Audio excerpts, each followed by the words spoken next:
Bienvenidos. En el corazón de la historia de Haití hay un palacio majestuoso que esconde un secreto, una historia de asesinato. Hoy vamos a desvelar cómo el nombre de un héroe revolucionario fue borrado para poder reescribir la historia de toda una nación. Para empezar, escuchemos al rey Henry Christophe, una de las figuras clave de la revolución haitiana. Esto es lo que decía, lleno de orgullo, sobre sus logros. Estos dos edificios, erigidos por los descendientes de africanos, muestran que no hemos perdido el gusto arquitectónico y el genio de nuestros ancestros que habitaban Etiopía, Cartago y la vieja España con sus espléndidos monumentos. Y bueno, su obra cumbre era el magnífico Palacio de Sanssouci.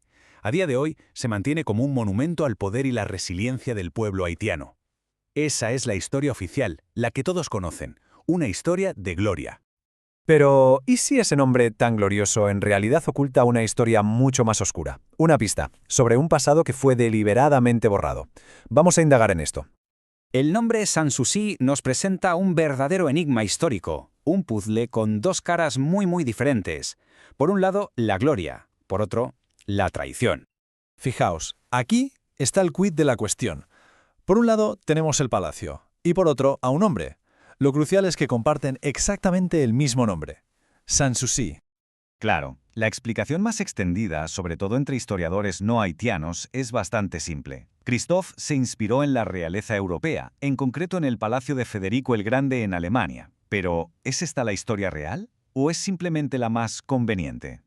Para resolver este misterio, primero tenemos que entender al hombre que ha sido silenciado.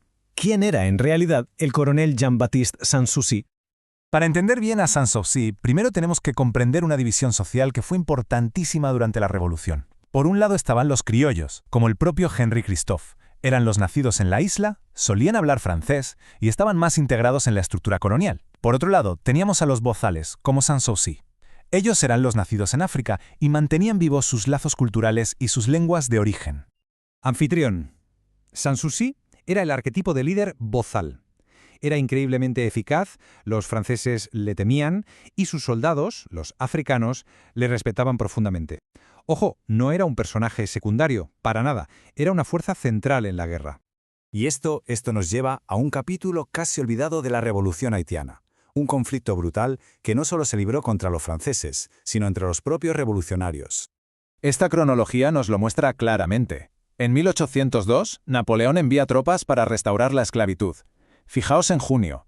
Mientras líderes bozales como Sanssouci se niegan a rendirse y siguen luchando, los líderes criollos como Christophe se someten a los franceses.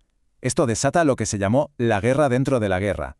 Christophe, de hecho, recibe órdenes de perseguir a Sanssouci. Y aunque meses después los criollos vuelven a rebelarse, la tensión culmina a mediados de 1803, cuando Christophe le tiende una trampa a Sanssouci y lo asesina. Si dispones de los medios con los que me amenazas, te opondré toda la resistencia propia de un general. Esta frase demuestra la determinación de Christophe contra los franceses, sin duda. Pero lo interesante es que esa misma ambición, esa misma dureza, la aplicó también contra sus rivales internos. Y aquí está la clave de todo. No fue una muerte en el campo de batalla, fue un asesinato político.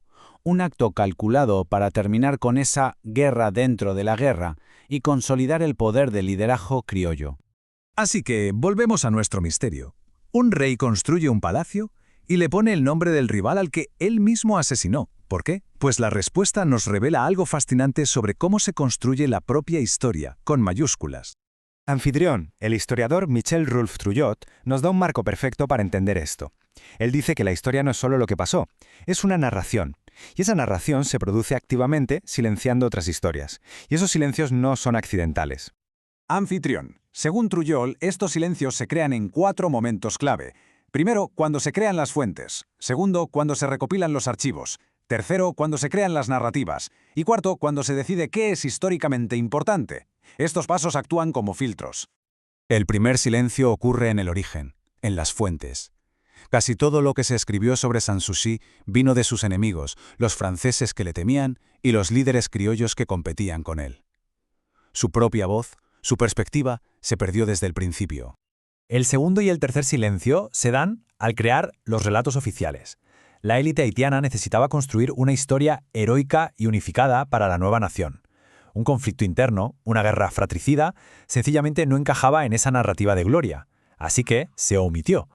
Y aquí llega el golpe de gracia, el acto de silenciamiento definitivo. Al ponerle su nombre al palacio, Christophe reemplaza el recuerdo del hombre con un monumento a su propio poder. Convierte la memoria de su rival en un edificio, haciendo que su historia parezca insignificante. El asesinato se convierte en arquitectura. Entonces, la gran pregunta es, ¿por qué se enterró esta historia tan hondo? ¿Y por qué durante tanto tiempo? Bueno, las razones, como casi siempre, tienen que ver con el poder, tanto dentro como fuera de Haití. Este silenciamiento servía a varios propósitos. Para las élites haitianas, limpiaba su historia nacional, la hacía más heroica. Para los historiadores occidentales, ofrecía una versión más fácil de digerir, menos radical, que encajaba mejor con sus ideas. Y, por supuesto, el racismo de la época hacía impensable que líderes nacidos en África pudieran ser los verdaderos artífices de algo tan complejo. Cuando ponemos las dos historias cara a cara, la de Potsdam y la del asesinato, vemos que no son solo versiones distintas, son narrativas que compiten entre sí. Elegir la historia de Potsdam no es un acto neutral, es participar activamente en el silenciamiento del coronel Sanssouci.